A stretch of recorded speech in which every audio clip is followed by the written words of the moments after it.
What's going on, Guardians, and welcome back to the channel. And today we are comparing the Into the Light event and the Rite of the Nine event. And the reason we're doing this is because we're about 3 weeks into the Rite of the Nine event, and we have a pretty good idea of how the rest of the event is going to roll out.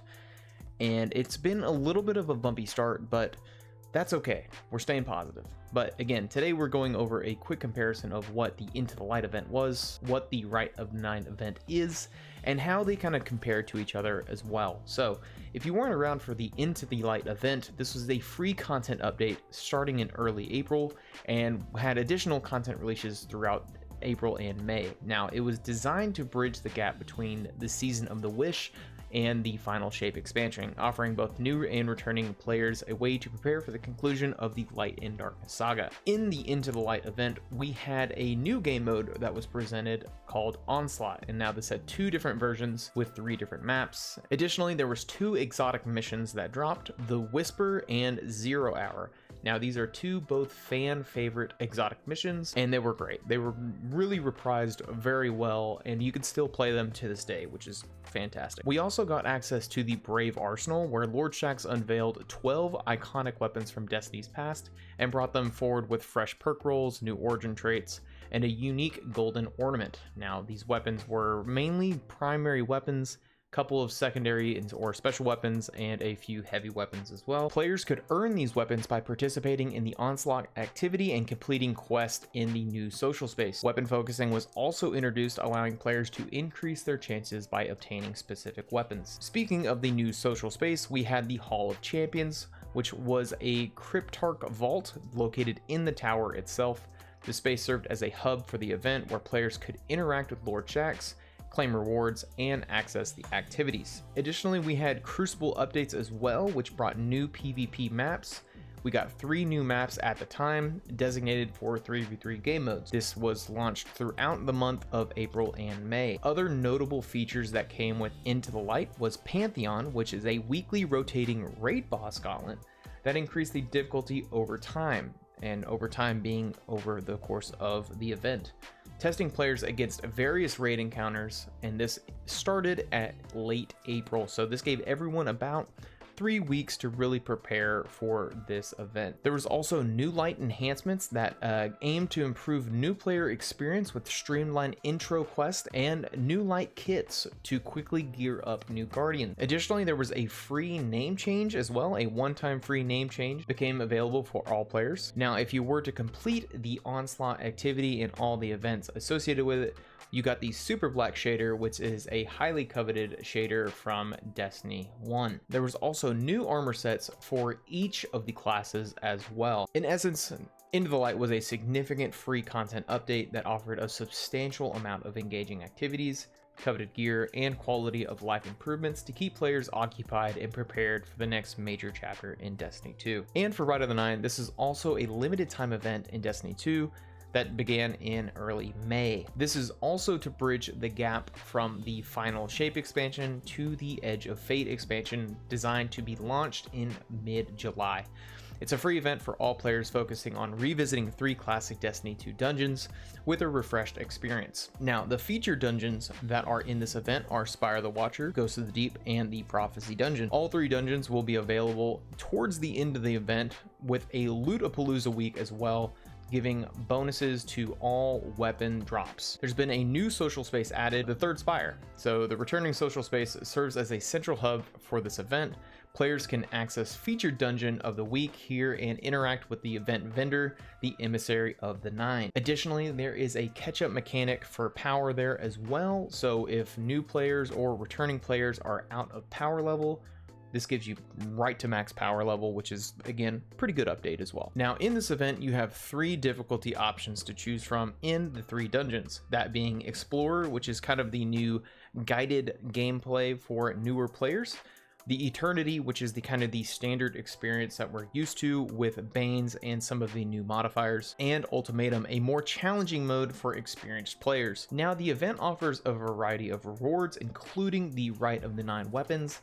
Each of the 3 featured dungeons have 4 returning weapons with updated perk pools, so that's 4 weapons for the Prophecy, Spire, and Ghost of the Deep. Additionally, we'll also have adept versions, so higher scores in the Eternity and Ultimatum modes can reward adept versions of these weapons with enhanced stats and ability to use adept mods. There's also new emblems, so completing specific challenges in each dungeon, like achieving a gold score, will award a unique emblem. There's a new currency, and that would be Heroes of the Nine and Nonary Manifold. So earned from seasonal challenges throughout the year, you can use these and then turn them into Nonary Manifold. Now, the Nonary Manifold is the event-specific currency, and it's earned by completing dungeon runs and can be used to redeem extra weapon drops from special chests after completing the Rite of the 9 dungeons. So costing about 250 Nonary Manifold every time you want some extra gear. Now that we've gone into both Into the Light and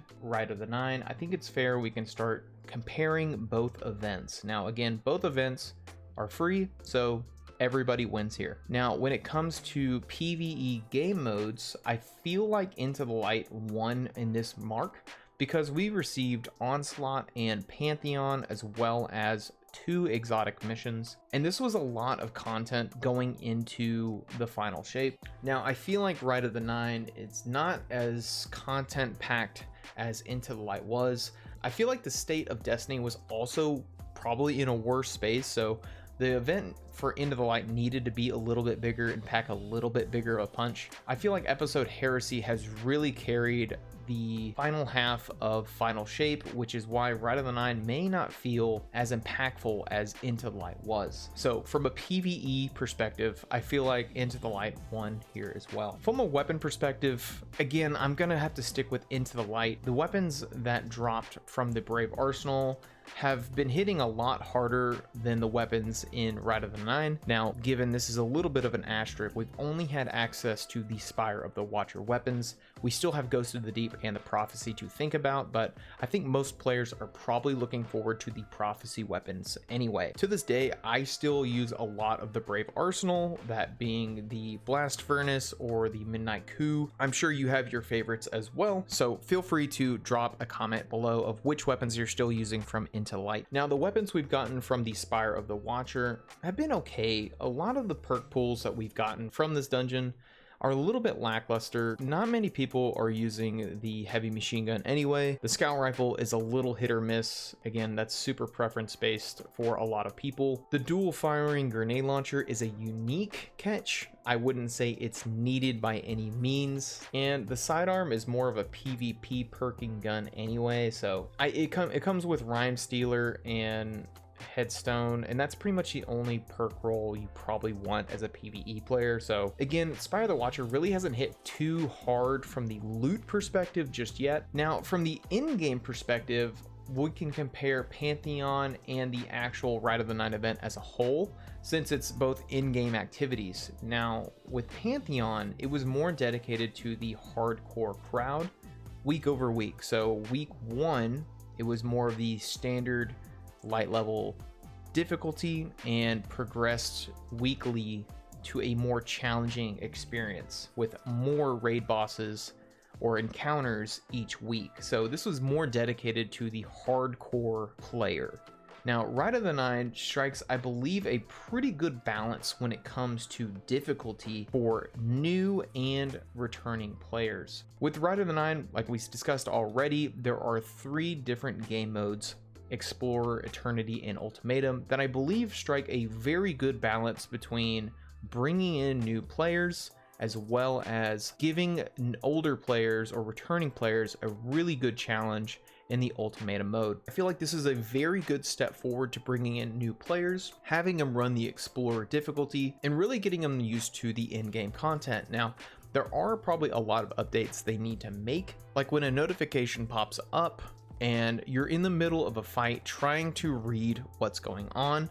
This isn't very ideal. There might need to be an update here in the future or with future activities that maybe sticks to the player screen a little bit more of what they just grabbed or what they just did, instead of being right in the middle of combat, standing in an electric pool trying to understand what are they standing in. So maybe some updates in the future, but all in all, I feel like the difficulty options and the selection choices here need to go Rite of the 9. I think They did a very good job bringing in an event that is designed for everyone and not just maybe the hardcore class. And as a last kind of comparison I would like to bring is just overall vibe.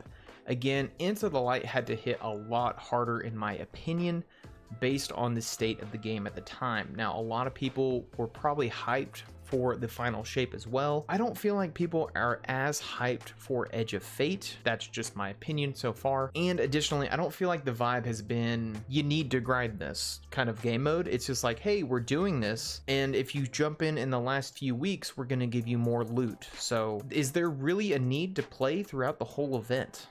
I probably would say no. Now, with Into the Light, there was so many weapons, and there was a little bit of a drip feed content there with the exotic missions, and the weapons were getting drip fed over the weeks.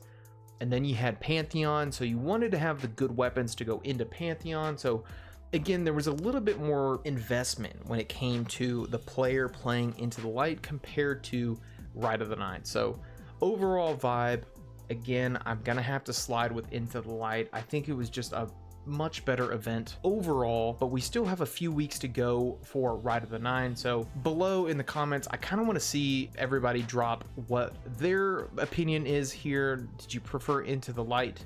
Did you prefer Rite of the Nine so far? If you've liked this video, feel free to like, subscribe as well. This goes a long way. We're a really small channel, so we're trying to do the right thing. We're trying to listen to your feedback, so any feedback helps here. If you want to catch us live, feel free to jump on with us on Twitch. We go live Tuesday, Thursday, and Saturday, guaranteed, and some additional days as well. So if you feel free like that, jump in. Otherwise, it's been real. Y'all take it easy. Peace and love.